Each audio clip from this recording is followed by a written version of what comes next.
বাংলাদেশে আবহাওয়া ও জলবায়ুগত দিক বিবেচনায় সিজন 4টি। আমাদের বর্ষাকাল শুরু হয় জুন, জুলাই, আগস্ট এবং সেপ্টেম্বর মাসে। এই 3 মাস জুড়ে মৌসুমী বায়ুর সক্রিয়তা অথবা তার নিষ্ক্রিয়তার উপর বর্ষার তীব্রতা কম বেশি নির্ভরশীল হয়ে থাকে সাধারণত।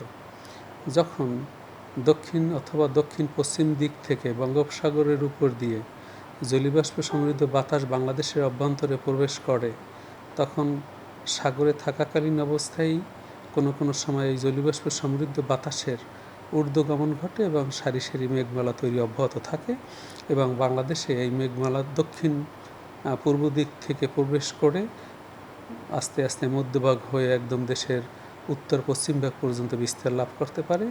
এবং এই যে সারি সারি মেঘমালা তৈরি হয়, এর মধ্যে কিছুটা ফাঁকা স্থান থাকে। সেজন্য যখন যে মেঘমালাগুলো প্রবাহিত হতে থাকে দক্ষিণ পূর্ব দিক থেকে উত্তর পশ্চিম দিকে, এই যে বরাবর মেঘ চলে যায় সেই বরাবর বৃষ্টিপাত হয়ে থাকে, কখনো হালকা বৃষ্টি, কখনো মাঝারি, কখনো ভারী অথবা অতি ভারী বৃষ্টিপাত হয়ে থাকে।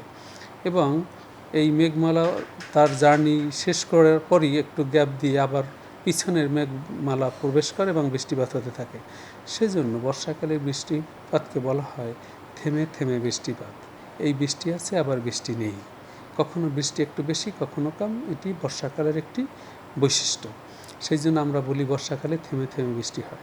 এবং 1 জুলাই থেকে এই বৃষ্টিপাত অব্যাহত আছে এবং আগামী 10 এবং 11 তারিখের দিকে বৃষ্টিপাতের তীব্রতা একটু কমে যেতে পারে, কিন্তু 12 তারিখ থেকে আবার বৃষ্টিপাতের তীব্রতা বাড়বে।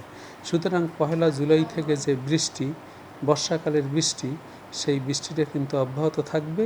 কখনো কখনো 2-1 দিন একটু থেমে যেতে পারে, বা থেমে থেমে যে বৃষ্টিপাত হয় তার ব্যাপকতা কিছুটা কমে যেতে পারে, তবে বৃষ্টি থাকবে মাস জুড়েই। এবং যেহেতু মৌসুমী বায়ু বঙ্গোপসাগরে প্রবল অবস্থায় রয়েছে এবং বাংলাদেশের উপর সক্রিয় অবস্থায় রয়েছে, সেই কারণে বাংলাদেশ এবং উত্তর বঙ্গোপসাগরে ব্যাপক বৃষ্টিপাত সংঘটিত হচ্ছে।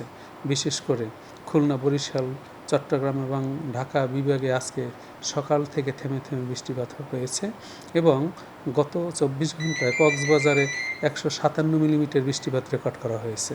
তাছাড়া হাতিয়া, সন্দ্বীপ, খেপুপাড়া, পটুয়াখালী, বরিশাল, সারা বাংলাদেশেই অতি ভারী বৃষ্টিপাত সংঘটিত হয়েছে। সেই সাথে কোথাও কোথাও হালকা থেকে মাঝারি ধরনের বৃষ্টিপাত সংঘটিত হয়েছে।